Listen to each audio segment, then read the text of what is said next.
അയ്യോ ഇവര് പറഞ്ഞ പോലെ തന്നെ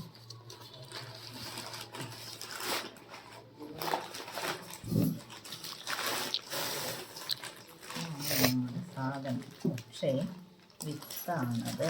ഇതാണ് കൂണിൻ്റെ വിത്ത് കൊറിയർ വന്നത്. അവർ പറഞ്ഞിരുന്നു കൊറിയർ ഓഫീസിലത്തെ ആളുകൾ ഇങ്ങനെ എങ്ങനെയാണെന്ന് അറിയില്ല. എന്തായാലും ഇത് പൊട്ടിയിട്ടുണ്ട് കേട്ടോ, വിത്ത് പൊട്ടിയിട്ടുണ്ട്. ഇനി എന്തായാലും നമുക്ക് വേഗം വൈക്കോലിക്കാൻ ഇട്ടാൽ മതി. പുതിയ വിത്താണ്, അപ്പം അത് കാരണം കവറ് പൊട്ടിയിട്ടുണ്ട്. അപ്പം അതുകൊണ്ടാണ് ഇതിങ്ങനെ കാണുന്നത്. അല്ലെങ്കിൽ നമ്മൾ പൊട്ടിച്ചിട്ടാണ് ഇങ്ങനെ എടുക്കേണ്ടത്. ഇതാണ് നമ്മളെ കൂണിൻ്റെ വിത്ത് എന്ന് പറയുന്നത്. ഇത് വെച്ചിട്ടാണ് നമ്മൾ കൂൺ കൃഷി ചെയ്യാൻ പോകുന്നത്.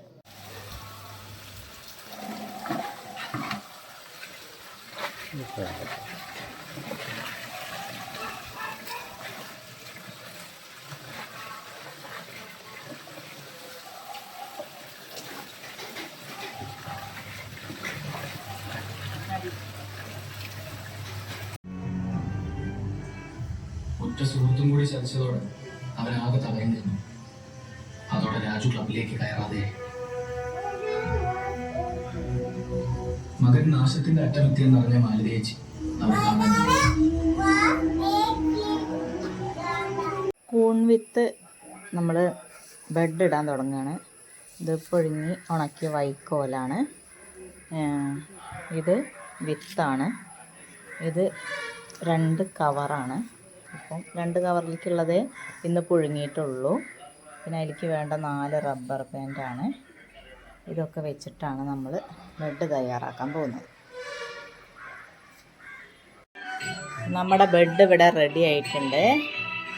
ഇനി ഈ ബെഡിൽ ഒരു 20 ദിവസം കഴിഞ്ഞ് നോക്കിയാലാണ് മുളയ്ക്കുള്ളൂ കേട്ടോ. അപ്പോൾ ഇതാണ് ഇന്നിട്ട 2 ബെഡാണ് ഇടാൻ പറ്റിയിട്ടുള്ളൂ. 2 ബെഡ് ഇട്ടിട്ടുണ്ട്. ബെഡൊക്കെ റെഡിയായി. അതിന് നമ്മൾ വായുസഞ്ചാരം കിട്ടാൻ വേണ്ടിയിട്ട് കമ്പി വെച്ചിട്ട് ഒട്ട കുത്തി കൊടുക്കും.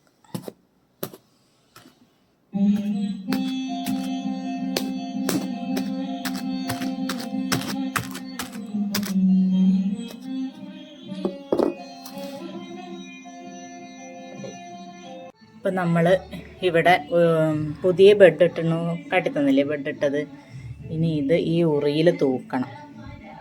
ഇതാണ് നമ്മുടെ ഉറി എന്ന് പറയുന്നത്. ഇതിൽ തൂക്കി വയ്ക്കാം. ഇതിലൊന്ന് വയ്ക്കാം, അല്ലെങ്കിൽ ഇതിലൊന്ന് വയ്ക്കാം. വെച്ചിട്ട് കാണിക്കാം കേട്ടോ. നമ്മൾ ഒന്ന് ഇതിലും തൂക്കി, ഒന്ന് ഇവിടെയും തൂക്കിയിട്ടുണ്ട് കേട്ടോ.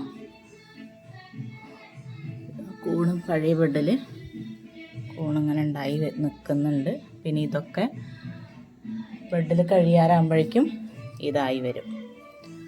അതാണ് ഇപ്പം നമ്മളിന്ന് ചെയ്ത വീഡിയോ കേട്ടോ. അപ്പം എല്ലാവരും എൻ്റെ ചാനൽ ആദ്യമായിട്ടാണ് കാണുന്നതെങ്കിൽ സബ്സ്ക്രൈബ് ചെയ്യണം, ലൈക്ക് ചെയ്യണം, ഷെയർ കൂടി ചെയ്യണം കേട്ടോ. പിന്നെ സബ്സ്ക്രൈബ് ചെയ്യുമ്പോൾ അവിടെ ഒരു ബെൽ ബട്ടൺ കാണാം. അപ്പോൾ ആ ബെൽ ബട്ടൺ ഒന്ന് ക്ലിക്ക് ചെയ്താൽ ഞാനിടുന്ന വീഡിയോൻ്റെ നോട്ടിഫിക്കേഷൻ നിങ്ങൾക്ക് വരുന്നതായിരിക്കും. അപ്പോൾ എല്ലാവരും ഒന്ന് സബ്സ്ക്രൈബ് ചെയ്ത് ചെയ്യണേ കേട്ടോ.